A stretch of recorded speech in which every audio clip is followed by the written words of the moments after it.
I raised 4 children with my own 2 hands. I sold my jewelry so they could study. I skipped meals so they could eat.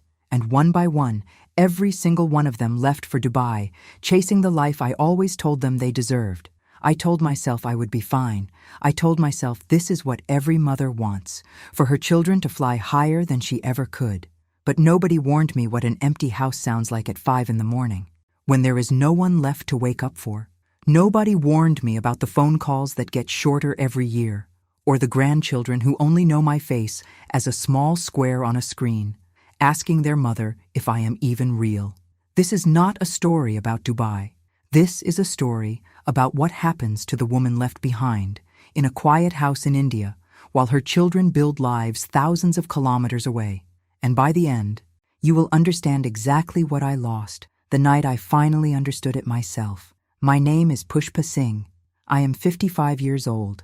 I live in a small town outside Lucknow, in a house that used to be full of noise and now is full of nothing. I want to tell you about my 4 children, not because it is a special story. I think many mothers in India have this same story now, but maybe if I say it out loud, it will feel lighter. Maybe not. I had 4 children, 3 sons and 1 daughter. My husband died when the youngest was only 11 years old. I did not remarry. People asked me why. I did not have an answer for them then, and I still do not have one now. I think I just wanted to raise my children myself, without anyone else's hands on them. We did not have much money. My husband worked in a small shop selling cloth, and after he died, I took over the shop with the help of my brother-in-law. It was hard. I will not pretend it was not hard. There were nights I ate only rice with salt so the children could have dal too. There were months I sold my wedding jewelry, piece by piece, until there was nothing left in the small box under my bed. But I never told my children we were poor. I do not know why I hid it from them. Maybe because I did not want them to grow up feeling small. I wanted them to study, to dream big, to believe they could become something. I used to tell them, one day you will all have good lives. You will not struggle like me. I did not know that those words would come true in a way that would break my heart. My oldest son, Rudransh, was always serious. Even as a small boy, he counted money before he spent it. He was good with numbers. When he was 23, he got a job offer in Dubai, working for a construction company, doing accounts. I remember the day he told me. He came home holding a paper, his hands shaking a little, and he said, "Ma, I got it. Dubai." I smiled at him. I told him I was proud. Inside, something in my chest went very quiet, like a light switching off in a room I did not know I was standing in. He left 2 months later. I packed his bag myself. I put extra pickle in a small steel container. Even though I knew it might leak in his suitcase, I wanted him to have something from home. At the airport, he hugged me for a long time. He said, "Ma, I will call you every day." I believed him. I think he believed himself too. After Rudransh left, the house already felt different. 3 children were still with me, so it was not silent yet. But I noticed how I would walk past his room and pause at the door just to look at the empty bed. 2 years later, my second son, Aratrik, also got an offer. A hotel in Dubai needed someone for their front office, and Aratrik spoke good English, always polite, always smiling. He was the kind of boy people liked immediately. When he told me, I did not cry in front of him. I waited until he was at work, packing his things in his room, and I went into the kitchen and cried quietly into my dupatta so the neighbors would not hear. I told myself this is what a mother wants, for her children to do well, for them to have opportunities I never had. I told myself this so many times that I almost believed I felt nothing else. Aratrik left. Now it was me, my daughter, and my youngest son in the house. My daughter, Ishanvi, was the one I thought would stay closest to me. Girls usually do in our culture. I imagined her getting married nearby, maybe in the same town, so I could see her on weekends, help her with her own children one day. But her husband's family had relatives in Dubai too, and after her marriage, her husband got a job there as well in a logistics company. She did not want to leave me alone so soon after her brothers left. I remember she sat with me one evening and said, "Ma, if you say no, I will stay. I will tell him I do not want to go." I looked at my daughter's face. She was 26 years old, married only 8 months. I could see in her eyes that she wanted to go, that she wanted this new life with her husband, this future they were building together. How could I say no? What kind of mother holds her daughter back because she is afraid of an empty house? I told her, "Go, Beta. Build your life. I will be fine."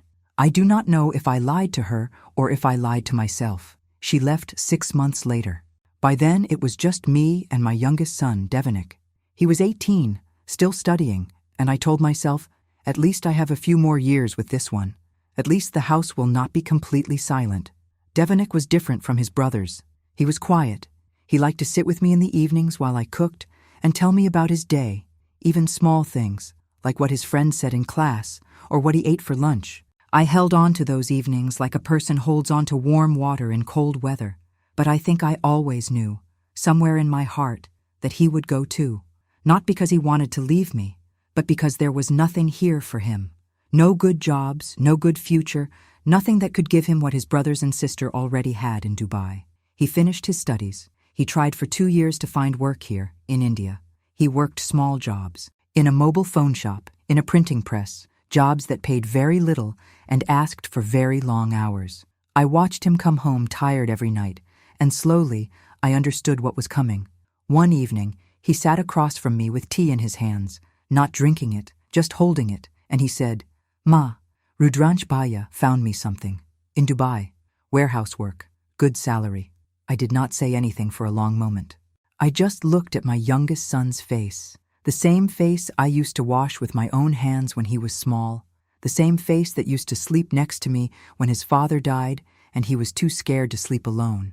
I asked him only one question. "And me?" He looked down at his tea. He did not have an answer. I do not think anyone has an answer to that question. Not really. I told him to go. What else could I say? I had told the others the same thing. I could not change the rule now, just because he was the last one. He left 3 months later. I packed his bag the same way I packed Rudransh's bag all those years ago. Extra pickle, a small photo of his father, a packet of his favorite biscuits. At the airport, he held on to me longer than the others did. He said, "Ma, I will come back. I promise. Every year, I will come back." I nodded. I smiled. I did not cry until his flight was already in the sky. And even then, I cried quietly, the way I had learned to cry over the years, the way that does not disturb anyone, the way that fits into a life where everyone has somewhere else to be. I came home that night to an empty house, 4 children, 4 empty rooms, and for the first time in my life, I understood what real silence sounds like. The first month after Devanik left was the hardest. I did not know what to do with my hands. For 30 years, my hands were always doing something for someone. Cooking, washing, folding clothes, packing tiffins, braiding hair. Suddenly, my hands had nothing to hold. I woke up every morning at 5 o'clock, the same time I always woke up, because the body does not forget habit, even when the reason for the habit is gone. I would lie there for a few minutes, listening for sounds that were not coming. No one shouting, "Ma, where is my shirt?" No one running to the bathroom because they were late for college. No one asking for one more roti before leaving for work. Just the ceiling fan turning. Just the sound of a dog barking somewhere outside. I would get up anyway. I would make tea, 1 cup, and sit on the small wooden chair near the kitchen window and drink it slowly, looking at nothing in particular. My neighbor, an older woman named Bhanumati, used to come sometimes in the first weeks. She had lost her husband many years ago, and her own son lived in Mumbai and rarely visited. She would sit with me, and we would not talk much, just sit together. 2 old women with empty houses, drinking tea, listening to the same silence. One day, she said something to me that I still think about. She said, "Pushpa, we raised them to leave us. That was the whole job. We just did not know it at the time." I did not respond. I think she was right, but it was not something I wanted to hear out loud. In the beginning, the calls came often. Rudransh called every Sunday, exactly like he promised. Aratrik called maybe twice a week, always in the evening, his time, which was my afternoon. Ishanvi called almost every day, sometimes just for 2 minutes, to say she was thinking of me, that she missed my cooking, that Dubai food was not the same. Devanik called the most in the beginning. He was the newest there, the most homesick. He would call and just talk, the way he used to talk to me in the kitchen. Except now his voice came through a small phone screen. and I could only see his face in a small square, not his whole self standing in front of me. I held on to those calls like a person holds on to the railing of a boat in rough water. But slowly, as the months went on, the calls changed. Not stopped completely, just changed. Rudransh got busier at his job. He told me there was a new project, more responsibility, longer hours. His Sunday calls became Sunday calls every other week. Then once a month, he always apologized. "Ma, sorry, this month was very busy. I will call more next month. I promise." I told him it was fine. I told him work was important. I meant it, and I also did not mean it, both at the same time, which is a strange thing to feel, but I think many mothers know this feeling.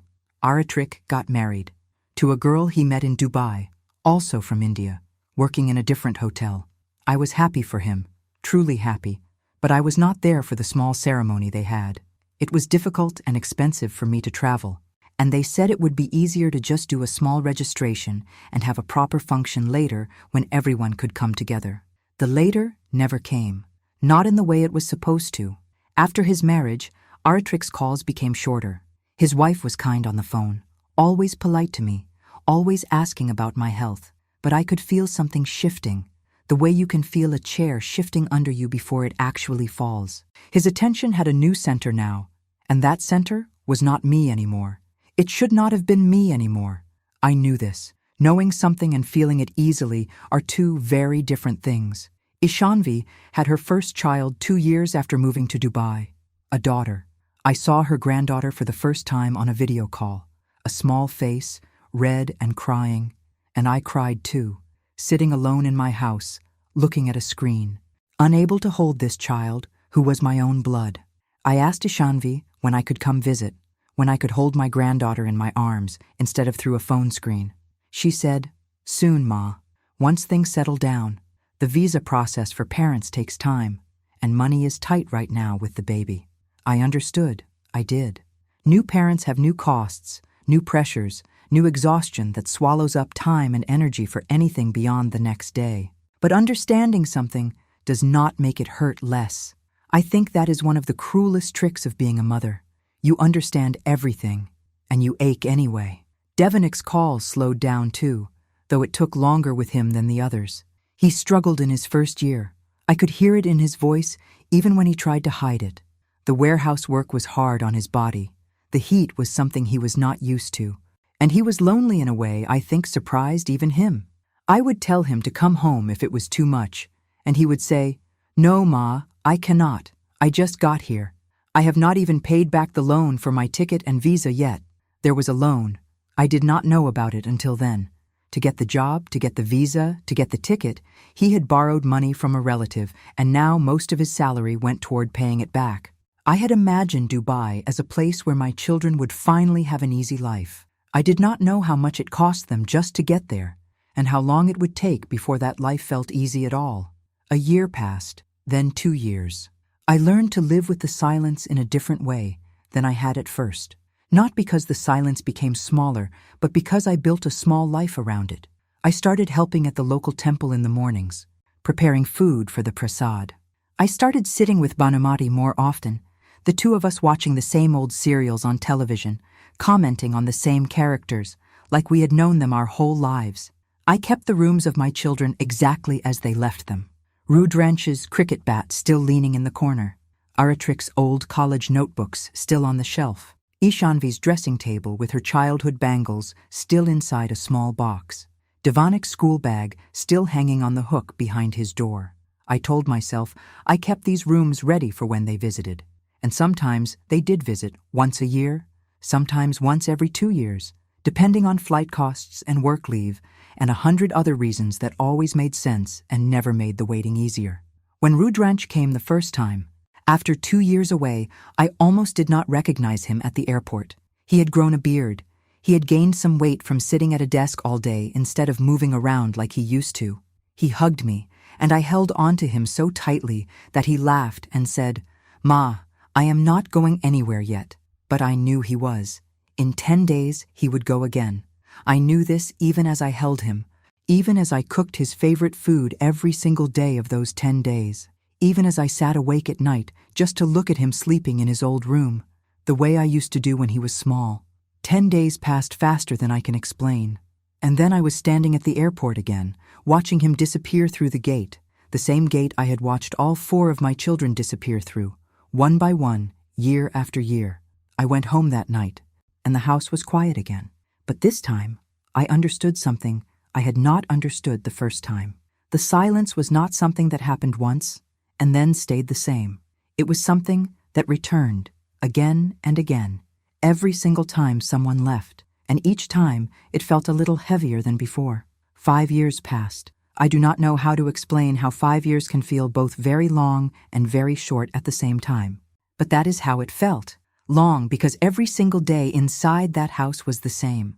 Short because when I look back now, I cannot remember most of those days individually. They blur into one long stretch of waiting. By this time, things had changed in ways I did not expect. Rudranch had become someone important at his company. He told me this with pride in his voice, and I was proud too, genuinely proud, but his visits had become rarer. Twice in 5 years. He was sending money regularly, more money than I needed, honestly, and I think in his mind, the money was a way of being present even when he could not be present in person. I never told him that money cannot sit with you in the evening. Money cannot drink tea with you. I never told him this because I did not want him to feel guilty for something that was not entirely his fault. The world had simply built itself in a way where his time and his money were not the same thing, and he could only really give me one of them.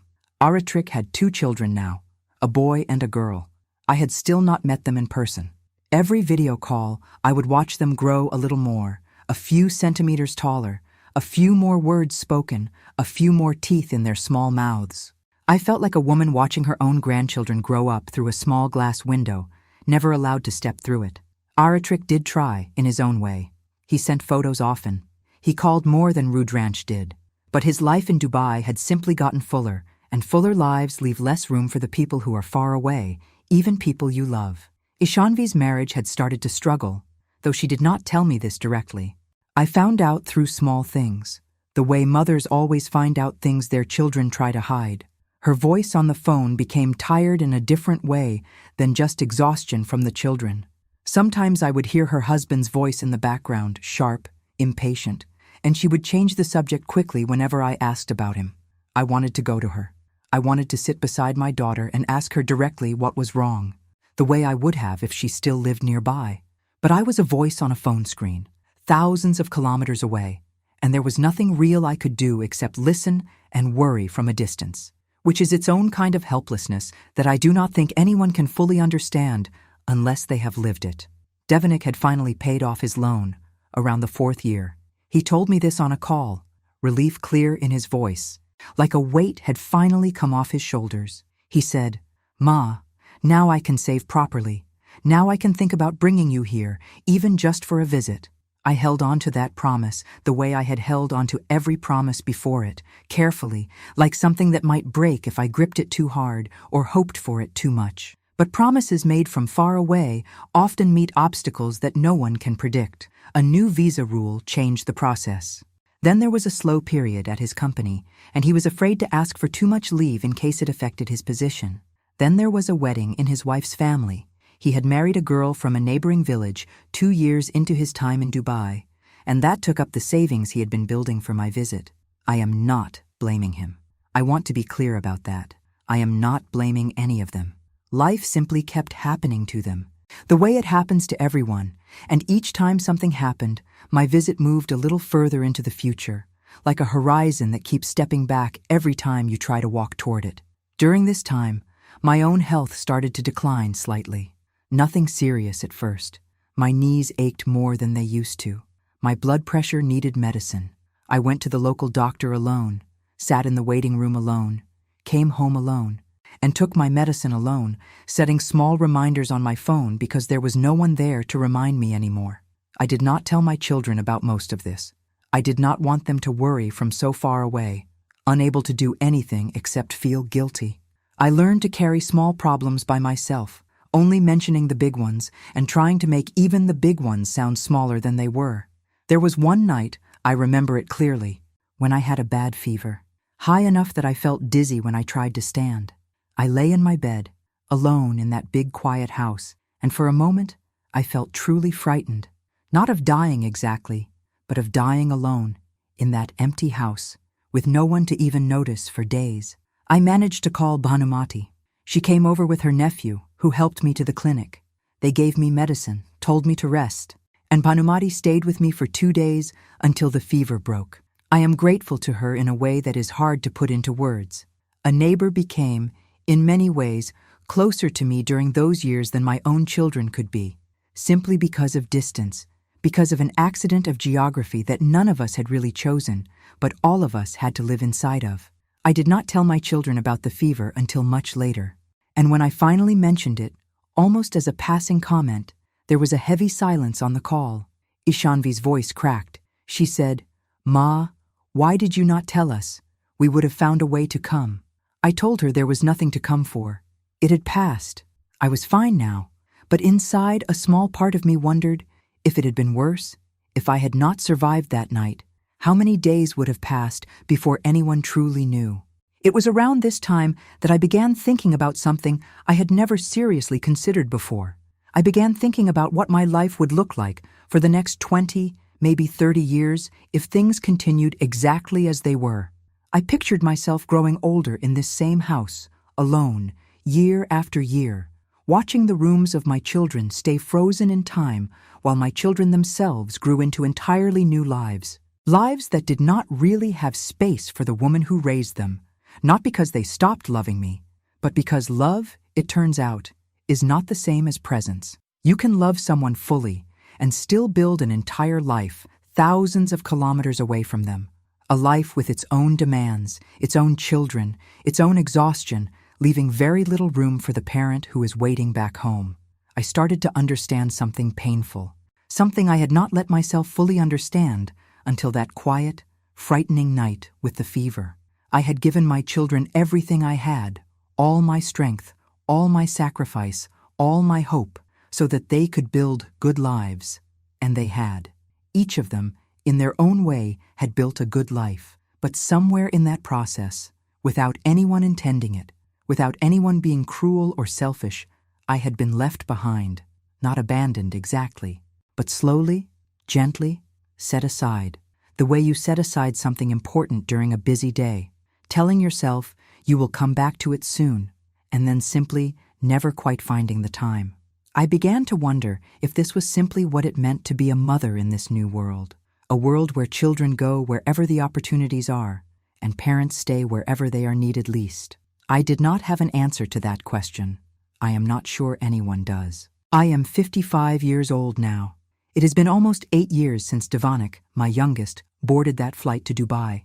8 years since I stood in that airport for the 4th time, watching the last of my children disappear through a gate, leaving me to walk back out into a parking lot alone, drive home alone, and unlock the door of a house that had stopped being a home in the way I once understood that word. I want to tell you what an ordinary day looks like for me now, because I think the small details say more than anything else could. I wake up at 5 o'clock. Still, after all these years, my body has never unlearned that habit. I make 1 cup of tea. I sit by the window. I watch the streets slowly wake up, the milkman on his bicycle, the sound of someone's scooter starting, a dog stretching in the morning sun. These small sounds of other people's lives have become, in a strange way, a kind of company for me. I go to the temple most mornings now, not always to pray, if I am honest. Sometimes just to sit, sometimes just to be around other people. Even if we do not speak much, there is a comfort in simply existing near other human beings, something I did not understand the value of until I had so little of it. Bhanumati passed away 2 years ago. Her heart, the doctors said. I was the one who found her, actually, when she did not answer her door for 2 days. I sat with her body until her son finally arrived from Mumbai, nearly 15 hours later. I remember thinking, in that strange, quiet moment, that this is what waits for women like us. Women whose children built lives somewhere else. We become each other's family, until even that runs out. I still talk to my children. I want to be honest about that. They have not abandoned me, not in the way that word usually means. Rudranch still sends money every month, more than I need, and calls when he can, though when he can has become less frequent as the years pass. Aratrik's children, the ones I have still never held in my own arms, now know my face only as a small square on a screen. The younger one, the girl, once asked her mother, I heard about this later, "Is Dottie real, or is she just in the phone?" I do not think Aratrik meant for me to hear about that question, but somehow I did, and it sat inside my chest for many days, heavier than I want to admit. Ishanvi's marriage did not survive. She separated from her husband 3 years ago and moved to a different part of Dubai with her daughter, working now at a small accounting firm to support herself. I offered to come stay with her, to help with her daughter, to be useful in whatever way an old mother can be useful from far away. She said it was not the right time, that her visa situation was complicated, that she needed to get settled first. I understood. I always understand. Understanding has become the only thing I am truly good at anymore. Divanik visits the most, once a year, sometimes for 2 weeks, if his job allows it. Of all of them, he is the one who still sits with me in the evenings the way he used to, who still asks about small things, who still seems to remember that I am a person and not just an obligation to manage from a distance. But even his visits end the same way every time, with me standing at that same airport, watching him disappear through the same gate, walking back to an empty car, driving home to an empty house. Last month, on my birthday, all 4 of them called me on a group video call, all at once, their faces lined up in small boxes on my phone screen, like a family photograph that could never quite become real. They sang happy birthday to me, slightly out of sync because of the distance and the delay in the connection, their voices overlapping in a way that almost made me laugh through my tears. For a few minutes, I felt something close to whole again. 4 faces, my 4 children, together in one place, even if that place was nothing more than a screen held together by signals traveling through the sky. After the call ended, I sat alone in my living room, in the same house where I raised them, where I fed them, where I sat awake worrying about their fevers and their exams and their futures, and I looked around at the 4 empty rooms that I still keep exactly as they left them.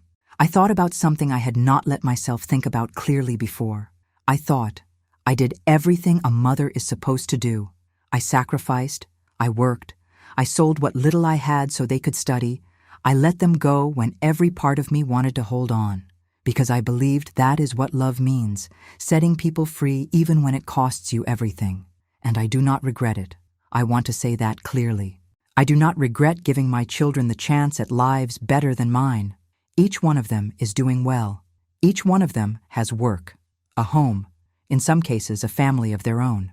By every measure the world uses to judge success, I succeeded as a mother. But there is a question that sits with me every single night now, as I lie in this bed that has been empty of any other person for 8 years. I wonder if anyone ever tells you, when you are young and starting a family, that raising children well sometimes means raising them away from you, that the better job you do, the further they may need to go to use what you gave them, that love and distance can grow at exactly the same rate. The more you give, the more they can leave. And somehow no one warns you that this is the trade you are quietly agreeing to. Every single day, you are doing your best for them. I do not know what the coming years will hold. I do not know if my health will hold long enough to finally make that visit to Dubai everyone keeps promising, to finally hold my grandchildren in my arms instead of through a screen, to finally sit in the same room as all 4 of my children at once, something that has not happened, not once, not for 8 years. Some nights I let myself imagine it. A large room somewhere, maybe even this house, fixed up and full again. All 4 of my children sitting together, their spouses, their children, noise and chaos, and the kind of crowded, loud, exhausting togetherness I used to complain about when they were young, and I did not know yet how much I would miss it. But most nights, I do not let myself imagine that. Most nights, I simply make my tea, sit by my window, listen to the quiet sounds of a street that is not mine, waking up around a house that holds only me, and I accept what my life has become. I created 4 children. I gave them everything I had, and in the end, all 4 of them went to Dubai to build the futures I always wanted for them. And I stayed here, alone, in a house full of rooms that remember them, in a silence that has become, after all these years, the only thing that has never once left me. This is my story. I do not tell it for sympathy. I tell it because I think there are many mothers like me, sitting in quiet houses across India tonight, and maybe, if even one of them hears this and feels less alone in this particular kind of loneliness, then telling it was